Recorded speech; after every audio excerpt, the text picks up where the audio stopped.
Getting started. There is gold everywhere. Most people are not trained to see it. I wish I could say acquiring wealth was easy for me, but it wasn't. So in response to the question, how do I start, I offer the thought process I go through on a day-to-day basis. It really is easy to find great deals, I promise you that. It's just like riding a bike. After a little wobbling, it's a piece of cake. But when it comes to money, it takes determination to get through the wobbling. That's a personal thing. To find million-dollar deals of a lifetime requires us to call on our financial genius. I believe that each of us has a financial genius within us. The problem is that our financial genius lies asleep, waiting to be called upon. It lies asleep because our culture has educated us into believing that the love of money is the root of all evil. It has encouraged us to learn a profession so we can work for money, but failed to teach us how to have money work for us. It taught us not to worry about our financial future because our company or the government would take care of us when our working days are over. However, it is our children, educated in the same school system, who will end up paying for this absence of financial education. The message is still to work hard, earn money, and spend it, and when we run short, we can always borrow more. Unfortunately, 90% of the Western world subscribes to the above dogma, simply because it's easier to find a job and work for money.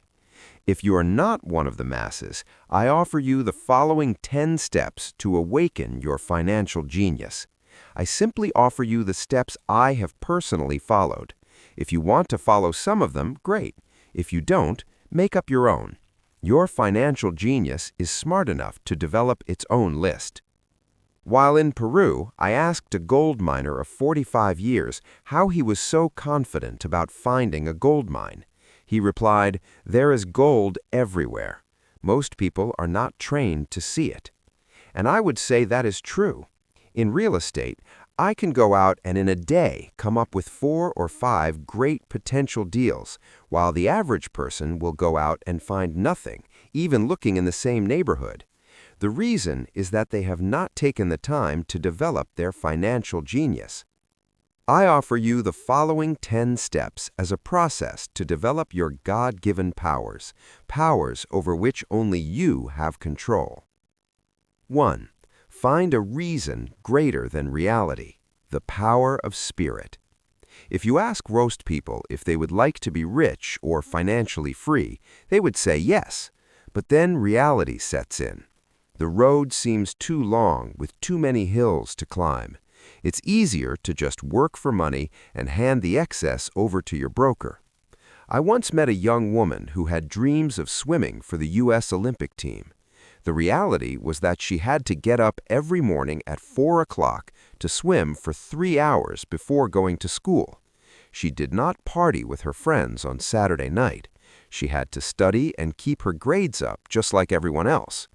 When I asked her what fueled her superhuman ambition and sacrifice, she simply said, "I do it for myself and the people I love. It's love that gets me over the hurdles and sacrifices." A reason or a purpose is a combination of wants and don't wants. When people ask me what my reason for wanting to be rich is, I tell them that it is a combination of deep-seated emotional wants and don't wants. I will list a few.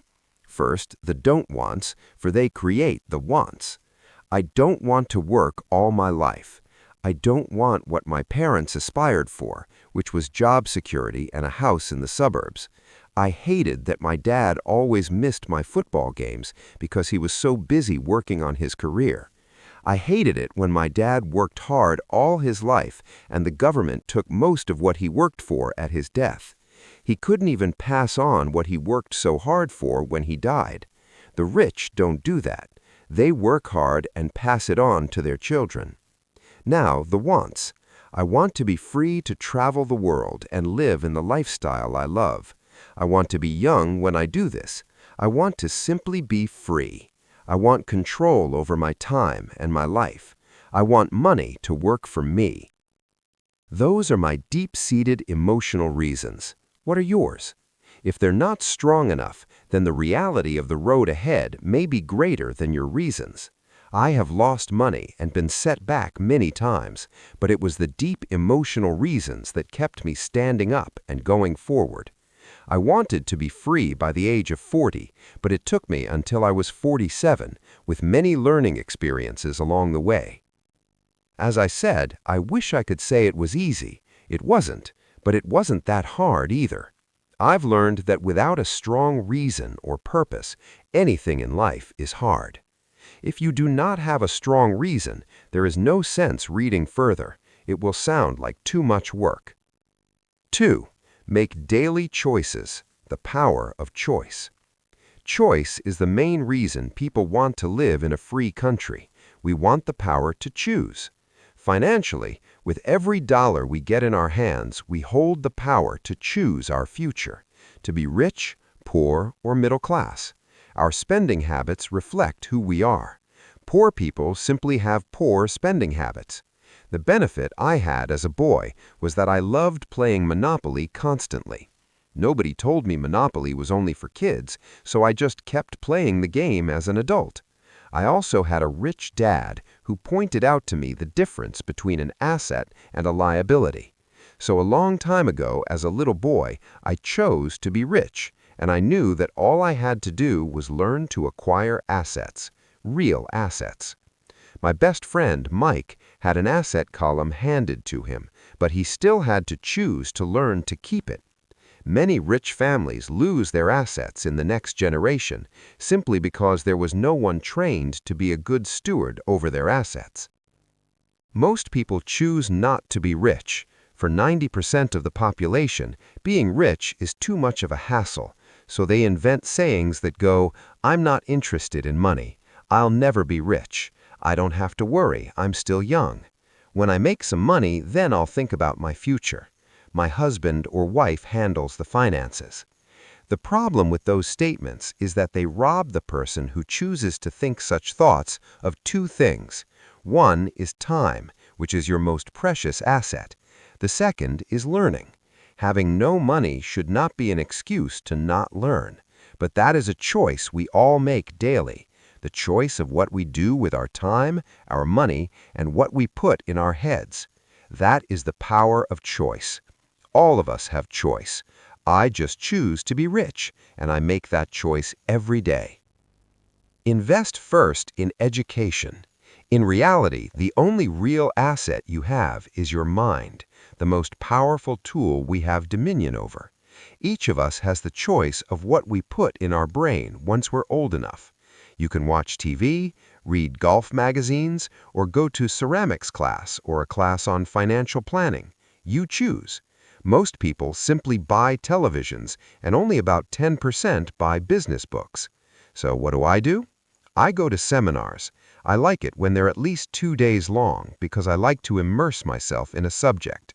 In 1973, I was watching this guy on TV who was advertising a 3-day seminar on how to buy real estate for nothing down. I spent $385, and that course has made me at least $2 million, if not more.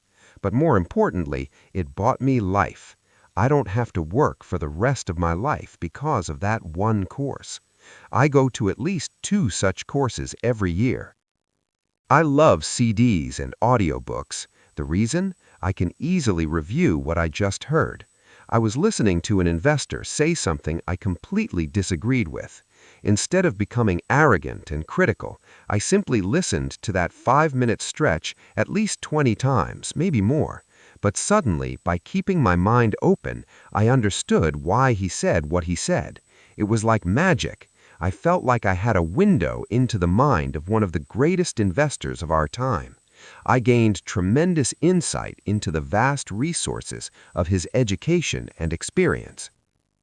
The net result, I still have the old way I used to think, and now I have a new way of looking at the same problem or situation. I have 2 ways to analyze a problem or trend, and that is priceless. Today, I often say, how would Donald Trump do this, or Warren Buffett, or George Soros? The only way I can access their vast mental power is to be humble enough to read or listen to what they have to say. Arrogant or critical people are often people with low self-esteem who are afraid of taking risks, because if you learn something new, you are then required to make mistakes in order to fully understand what you have learned. If you have read this far, arrogance is not one of your problems. Arrogant people rarely read or listen to experts. Why should they? They are the center of the universe. There are so many intelligent people who argue or defend when a new idea clashes with the way they think. In this case, their so-called intelligence combined with arrogance equals ignorance. Each of us knows people who are highly educated or believe they are smart, but their balance sheet paints a different picture. A truly intelligent person welcomes new ideas, for new ideas can add to the synergy. A truly intelligent person welcomes new ideas, for new ideas can add to the synergy of other accumulated ideas. Listening is more important than talking. If that were not true, God would not have given us 2 ears and only 1 mouth.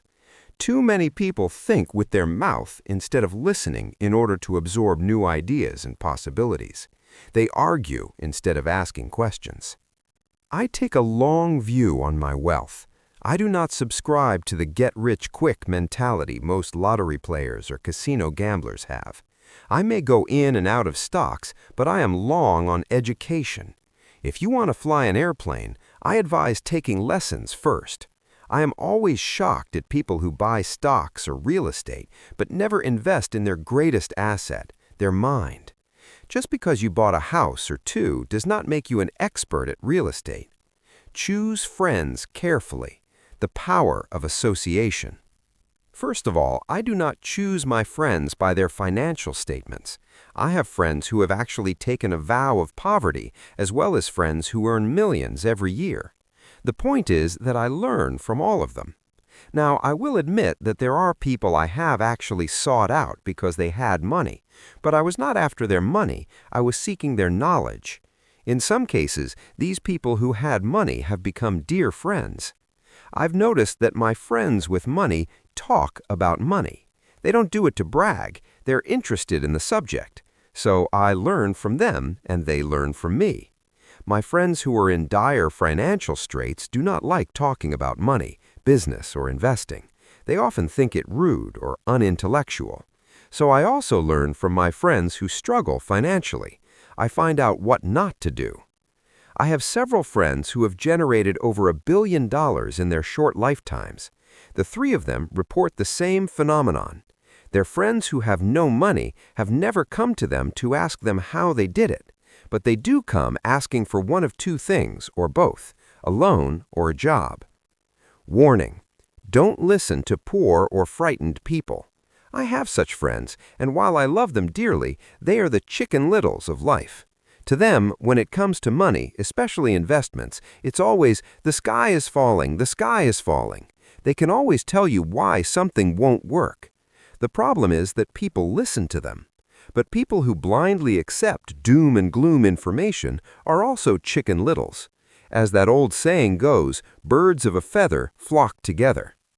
If you watch business channels on TV, they often have a panel of so-called experts.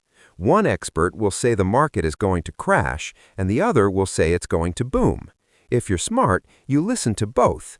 Keep your mind open, because both have valid points. Unfortunately, most poor people listen to Chicken Little. I have had many close friends try to talk me out of a deal or an investment. Not long ago, a friend told me he was excited because he found a 6% certificate of deposit. I told him I earned 16% from the state government. The next day, he sent me an article about why my investment was dangerous. I have received 16% for years now, and he still receives 6%. I would say that one of the hardest things about wealth building is to be true to yourself and to be willing to not go along with the crowd. This is because in the market, it is usually the crowd that shows up late that is slaughtered. If a great deal is on the front page, it's too late in most instances. Look for a new deal. As we used to say as surfers, there is always another wave. People who hurry and catch a wave late usually are the ones who wipe out. Smart investors don't time the markets. If they miss a wave, they search for the next one and get themselves in position. This is hard for most investors because buying what is not popular is frightening. Timid investors are like sheep going along with the crowd, or their greed gets them in when wise investors have already taken their profits and moved on. Wise investors buy an investment when it's not popular. They know their profits are made when they buy, not when they sell. They wait patiently. As I said, they do not time the market. Just like a surfer, they get in position for the next big swell. It's all insider trading. There are forms of insider trading that are illegal, and there are forms of insider trading that are legal. But either way, it's insider trading. The only distinction is how far away from the inside are you? The reason you want to have rich friends is because that is where the money is made. It's made on information. You want to hear about the next boom, get in and get out before the next bust. I'm not saying do it illegally, but the sooner you know, the better your chances are for profits with minimal risk. That is what friends are for, and that is financial intelligence. 4. Master a formula and then learn a new one. The power of learning quickly. In order to make bread, every baker follows a recipe, even if it's held in their head. The same is true for making money. Most of us have heard the saying, "You are what you eat." I have a different slant. I say, "You become what you study." In other words, be careful what you learn, because your mind is so powerful that you become what you put in your head. For example, if you study cooking, you then tend to cook. If you don't want to be a cook anymore, then you need to study something else. When it comes to money, the masses generally have one basic formula they learned in school, and it's this: work for money. The predominant formula I see in the world is that every day millions of people get up, go to work, earn money, pay bills, balance checkbooks, buy some mutual funds, and go back to work. That is the basic formula, or recipe. If you're tired of what you're doing or you're not making enough, it's simply a case of changing the formula via which you make money. Years ago, when I was 26, I took a weekend class called How to Buy Real Estate Foreclosures. I learned a formula. The next trick was to have the discipline to actually put into action what I had learned. That is where most people stop. For 3 years while working for Xerox, I spent my spare time learning to master the art of buying foreclosures. I've made several $1,000,000 using that formula. So, after I mastered that formula, I went in search of other formulas. For many of the classes, I did not directly use the information I learned, but I always learned something new. I have attended classes designed for derivative traders, commodity option traders, and chaologists. I was way out of my league being in a room full of people with doctorates in nuclear physics and space science. Yet I learned a lot that made my stock and real estate investing more meaningful and lucrative. Most junior colleges and community colleges have classes on financial planning and buying traditional investments. They are good places to start, but I always search for a faster formula. That is why, on a fairly regular basis, I make more in a day than many people will make in their lifetime. Another side note, in today's fast-changing world, it's not so much what you know anymore that counts, because often what you know is old. It is how fast you learn. That skill is priceless. It's priceless in finding faster formulas, recipes, if you will, for making dough. Working hard for money is an old formula, born in the day of cavemen. Pay yourself first, the power of self-discipline. If you cannot get control of yourself, do not try to get rich. It makes no sense to invest, make money, and blow it. It is the lack of self-discipline that causes most lottery winners to go broke soon after winning millions. It is the lack of self-discipline that causes people who get a raise to immediately go out and buy a new car or take a cruise. It is difficult to say which of the 10 steps is the most important, but of all the steps, this step is probably the most difficult to master if it is not already a part of your makeup. I would venture to say that personal self-discipline is the #1 delineating factor between the rich, the poor, and the middle class. Simply put, people who have low self-esteem and low tolerance for financial pressure can never be rich. As I have said, a lesson learned from my rich dad was that the world will push you around. The world pushes people around not because other people are bullies, but because the individual lacks internal control and discipline. People who lack internal fortitude often become victims of those who have self-discipline. In the entrepreneur classes I teach, I constantly remind people to not focus on their product, service, or widget, but to focus on developing management skills. The 3 most important management skills necessary to start your own business are management of cash flow, people, and personal time. I would say the skills to manage these 3 apply to anything, not just entrepreneurs. The 3 matter in the way you live your life as an individual or as a part of a family, a business, a charitable organization, a city, or a nation. Each of these skills is enhanced by the mastery of self-discipline. I do not take the saying, "pay yourself first," lightly. The statement, "pay yourself first," comes from George Clayson's book, The Richest Man in Babylon. Millions of copies have been sold. But while millions of people freely repeat that powerful statement, few follow the advice. As I said, financial literacy allows one to read numbers, and numbers tell the story. By looking at a person's income statement and balance sheet, I can readily see if people who spout the words "pay yourself first" actually practice what they preach. A picture is worth 1,000 words.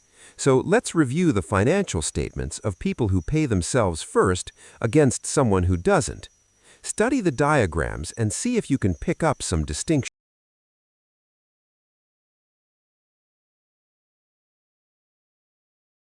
Do you see it? The diagram reflects the actions of individuals who choose to pay themselves first.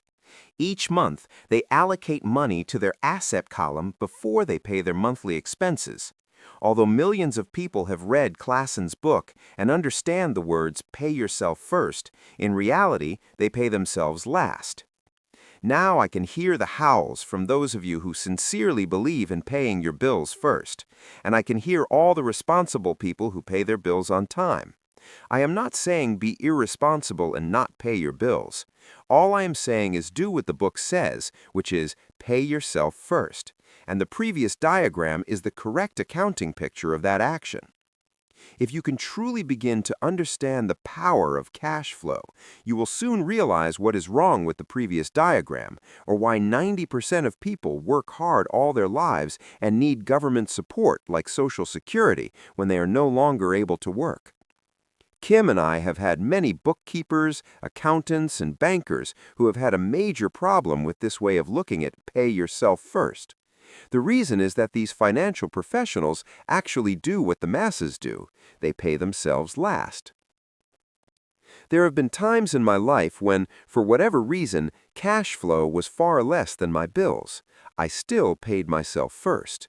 My accountant and bookkeeper screamed in panic, "They're going to come after you. The IRS is going to put you in jail. You're going to ruin your credit rating. They'll cut off the electricity." I still paid myself first. Why, you ask? Because that's what the story "The Richest Man in Babylon" was all about, the power of self-discipline and the power of internal fortitude.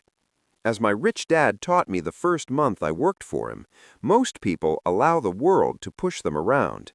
A bill collector calls and you pay or else. A sales clerk says, "Oh, just put it on your charge card."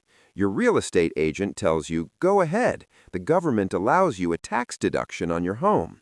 That is what the book is really about, having the guts to go against the tide and get rich.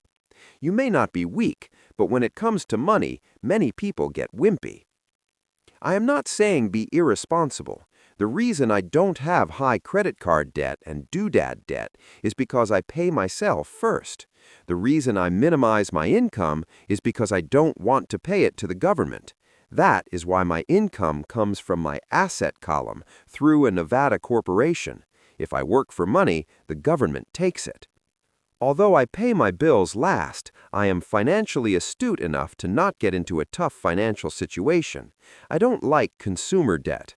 I actually have liabilities that are higher than 99% of the population, but I don't pay for them. Other people pay for my liabilities. They're called tenants. So rule number 1 in paying yourself first is don't get into consumer debt in the first place. Although I pay my bills last, I set it up to have only small, unimportant bills that are due. When I occasionally come up short, I still pay myself first. I let the creditors and even the government scream. I like it when they get tough. Why? Because those guys do me a favor. They inspire me to go out and create more money. So I pay myself first, invest the money, and let the creditors yell. I generally pay them right away anyway. Kim and I have excellent credit. We just don't cave in to pressure and spend our savings or liquidate stocks to pay for consumer debt. That is not too financially intelligent. To successfully pay yourself first, keep the following in mind. 1. Don't get into large debt positions that you have to pay for. Keep your expenses low. Build up assets first. Then buy the big house or nice car. Being stuck in the rat race is not intelligent. 2. When you come up short, let the pressure build and don't dip into your savings or investments. Use the pressure to inspire your financial genius to come up with new ways of making more money and then pay your bills. You will have increased your ability to make more money as well as your financial intelligence. So many times I have gotten into financial hot water and used my brain to create more income while staunchly defending the assets in my asset column. My bookkeeper has screamed and dived for cover, but I was like a good soldier defending the fort assets. Poor people have poor habits. A common bad habit is innocently called dipping into savings. The rich know that savings are only used to create more money, not to pay bills. I know that sounds tough, but as I said, if you're not tough inside, the world will always push you around anyway. If you don't like financial pressure, then find a formula that works for you. A good one is to cut expenses, put your money in the bank, pay more than your fair share of income tax, buy safe mutual funds, and take the vow of the average. But this violates the pay yourself first rule. This rule does not encourage self-sacrifice or financial abstinence. It doesn't mean pay yourself first and starve. Life was meant to be enjoyed. If you call on your financial genius, you can have all the goodies of life, get rich, and pay bills, and that is financial intelligence. 6. Pay your brokers well. The power of good advice. Sometimes I see people posting a sign in front of their house that says, "For sale by owner," or I see people on TV claiming to be discount brokers. My rich dad taught me to take the opposite approach. He believed in paying professionals well, and I have adopted that policy also. Today, I have expensive attorneys, accountants, real estate brokers, and stockbrokers. Why? Because if, and I do mean if, the people are professionals, their services should make you money, and the more money they make, the more money I make. We live in the information age. Information is priceless. A good broker should provide you with information as well as take the time to educate you. I have several brokers who do that for me. Some taught me when I had little or no money, and I'm still with them today. What I pay a broker is tiny in comparison to what kind of money I can make because of the information they provide. I love it when my real estate broker or stockbroker makes a lot of money because that usually means I made a lot of money too.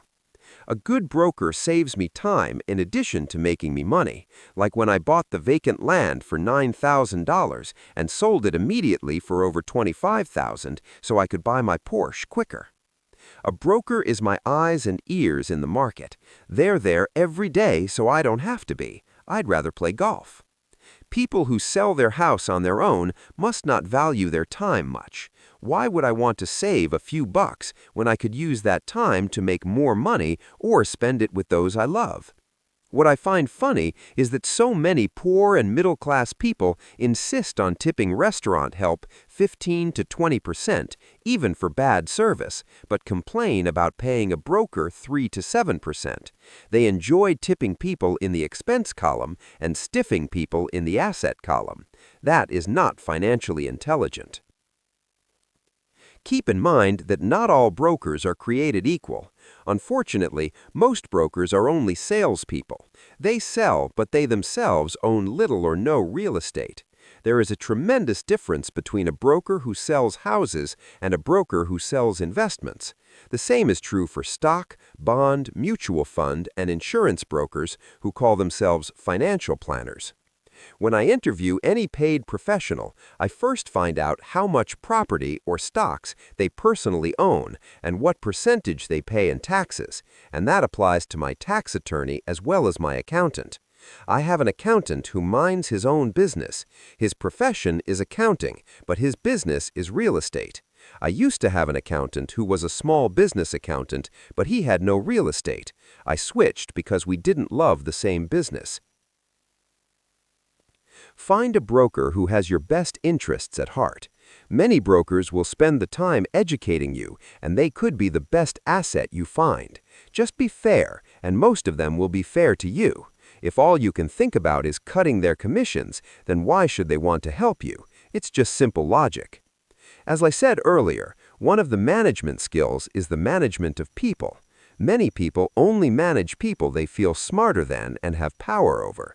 Many middle managers remain middle managers, failing to get promoted because they know how to work with people below them, but not with people above them.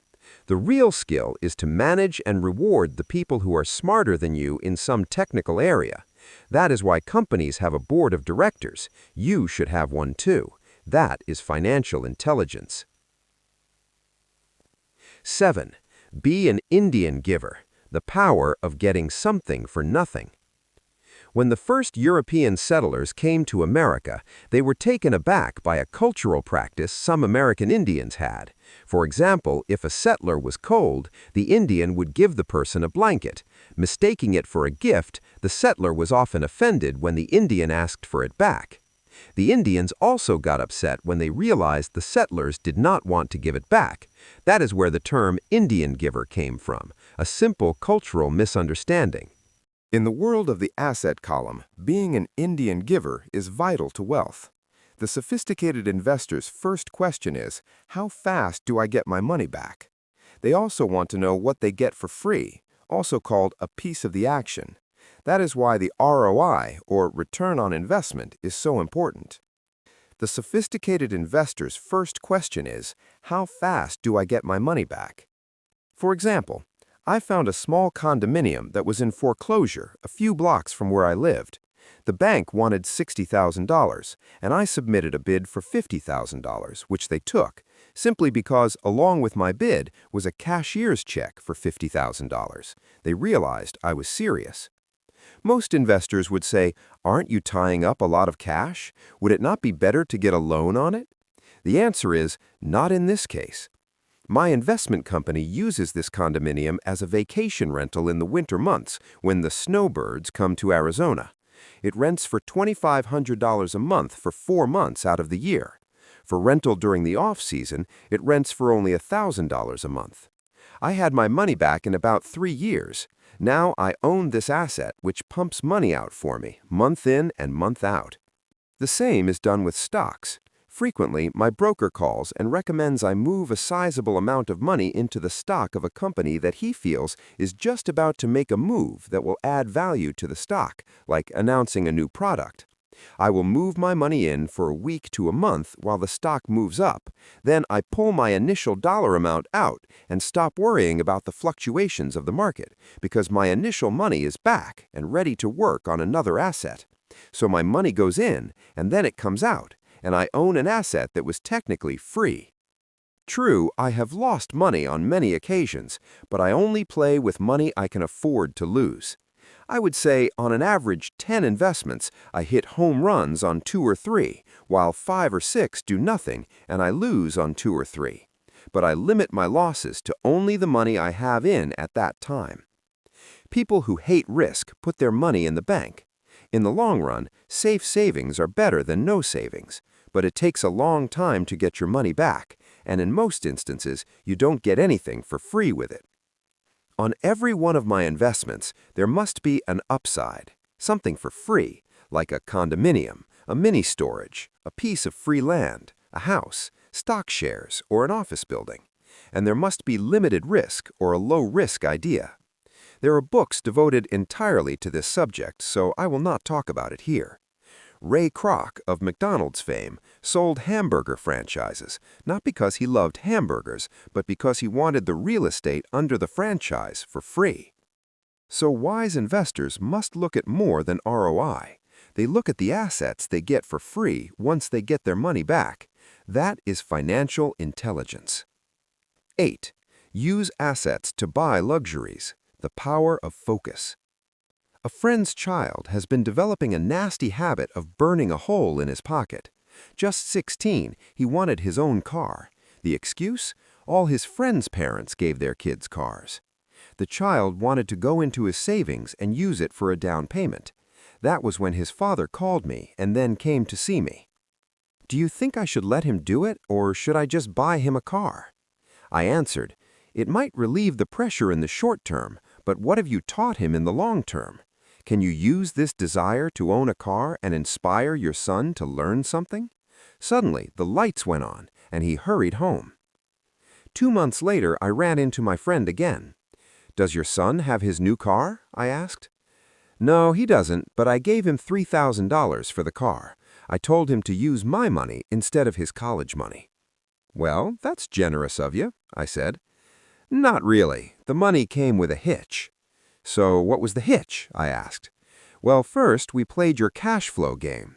We then had a long discussion about the wise use of money. After that, I gave him a subscription to the Wall Street Journal and a few books on the stock market. Then what? I asked. What was the catch? Well, I told him the $3,000 was his, but he could not directly buy a car with it. He could use it to find a stockbroker and buy and sell stocks. Once he had made $6,000 with the $3,000, the money would be his for the car, and the $3,000 would go into his college fund. And what are the results? I asked. Well, he got lucky early in his trading, but lost everything a few days later. Then he really got interested. Today, I would say he's down $2,000, but his interest is up. He's read all the books I bought him, and he's gone to the library to get more. He reads the Wall Street Journal voraciously, watching for indicators. He's got only $1,000 left, but his interest and learning are sky high. He knows that if he loses that money, he walks for 2 more years, but he doesn't seem to care. He even seems uninterested in getting a car because he's found a game that is more fun. What happens if he loses all the money? I asked. Well, we'll cross that bridge when we get to it. I'd rather have him lose everything now than wait till he's our age to risk losing everything. And besides, that's the best $3,000 I've ever spent on his education. What he is learning will serve him for life, and he seems to have gained a new respect for the power of money. As I said earlier, if a person cannot master the power of self-discipline, it is best not to try to get rich. I say this because, although the process of developing cash flow from an asset column is easy in theory, what's hard is the mental fortitude to direct money to the correct use. Due to external temptations, it is much easier in today's consumer world to simply blow money out the expense column. With weak mental fortitude, that money flows into the paths of least resistance. That is the cause of poverty and financial struggle. The following example illustrates the financial intelligence needed to direct money to make more money. If we give 100 people $10,000 at the start of the year, I believe that at the end of the year, 80 would have nothing left. In fact, many would have created greater debt by making a down payment on a new car, refrigerator, electronics, or a holiday. 16 would have increased that $10,000 by 5 to 10%. 4 would have increased it to $20,000 or into the millions. We go to school to learn a profession so we can work for money. It is my opinion that it's just as important to learn how to have money work for you. I love my luxuries as much as anyone else. The difference is I don't buy them on credit. It's the keep up with the Joneses trap. When I wanted to buy a Porsche, the easy road would have been to call my banker and get a loan. Instead of choosing to focus in the liability column, I chose to focus in the asset column. As a habit, I use my desire to consume to inspire and motivate my financial genius to invest. Too often today, we focus on borrowing money to get the things we want, instead of focusing on creating money. One is easier in the short term, but harder in the long term. It's a bad habit that we as individuals and as a nation have gotten into. Remember, the easy road often becomes hard, and the hard road often becomes easy. The earlier you can train yourself and those you love to be masters of money, the better. Money is a powerful force. Unfortunately, people use the power of money against themselves. If your financial intelligence is low, money will run all over you. It will be smarter than you. If money is smarter than you will work for it all your life. To be the master of money, you need to be smarter than it. Then money will do as it is told. It will obey you. Instead of being a slave to it, you will be the master of it. That is financial intelligence. Choose heroes, the power of myth. When I was a kid, I greatly admired Willie Mays, Hank Aaron, and Yogi Berra. They were my heroes, and I wanted to be just like them.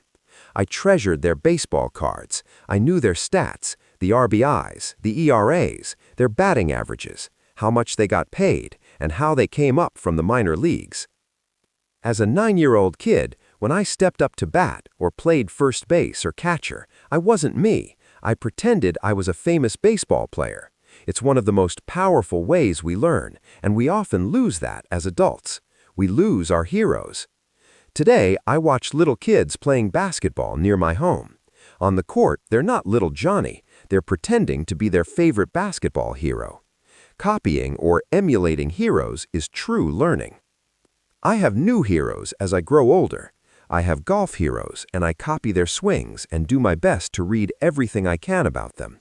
I also have heroes like Donald Trump, Warren Buffett, Peter Lynch, George Soros, and Jim Rogers. I know their stats, just like I knew the ERAs and RBIs of my childhood baseball heroes.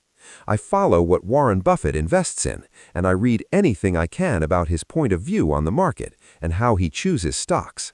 And I read about Donald Trump, trying to find out how he negotiates and puts deals together. Just as I was not me when I was up to bat, when I'm in the market or I'm negotiating a deal, I am subconsciously acting with the bravado of Trump.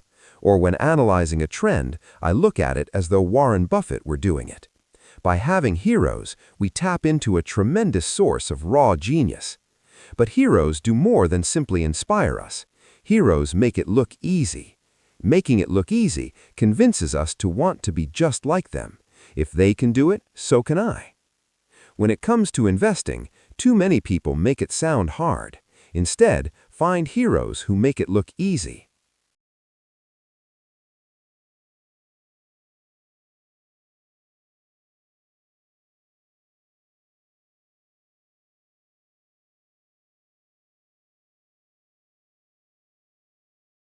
Teach and you shall receive. The power of giving. Both of my dads were teachers. My rich dad taught me a lesson I have carried all my life, the necessity of being charitable or giving. My educated dad gave a lot of his time and knowledge, but almost never gave away money. He usually said that he would give when he had some extra money, but of course there was rarely any extra. My rich dad gave money as well as education. He believed firmly in tithing. If you want something, you first need to give, he would always say. When he was short of money, he gave money to his church or to his favorite charity. If I could leave one single idea with you, it is that idea. Whenever you feel short or in need of something, give what you want first, and it will come back in buckets. That is true for money, a smile, love, or friendship. I know it is often the last thing a person may want to do, but it has always worked for me. I trust that the principle of reciprocity is true, and I give what I want. I want money, so I give money, and it comes back in multiples. I want sales, so I help someone else sell something, and sales come to me. I want contacts, and I help someone else get contacts. Like magic, contacts come to me. I heard a saying years ago that went, "God does not need to receive, but humans need to give." My rich dad would often say, poor people are more greedy than rich people. He would explain that if a person was rich, that person was providing something that other people wanted. In my life, whenever I have felt needy or short of money or short of help, I simply went out or found in my heart what I wanted and decided to give it first. And when I gave, it always came back. It reminds me of the story of the guy sitting with firewood in his arms on a cold, freezing night. He is yelling at the pot-bellied stove, "When you give me some heat, then I'll put some wood in you." And when it comes to money, love, happiness, sales, and contacts, all one needs to remember is to give first. Often, just the process of thinking of what I want and how I could give that to someone else breaks free a torrent of bounty. Whenever I feel that people aren't smiling at me, I simply begin smiling and saying hello. Like magic, the next thing I know, I'm surrounded by smiling people. It is true that your world is only a mirror of you.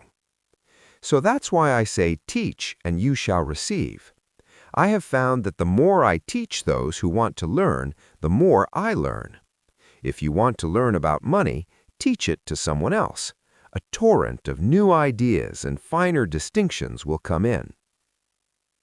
There are times when I have given and nothing has come back, or what I have received is not what I wanted. But upon closer inspection and soul-searching, I was often giving to receive in those instances, instead of giving for the joy that giving itself brings. My dad taught teachers, and he became a master teacher. My rich dad always taught young people his way of doing business. In retrospect, it was their generosity with what they knew that made them smarter. There are powers in this world that are much smarter than we are. You can get there on your own, but it's easier with the help of the powers that be. You only need to be generous with what you have.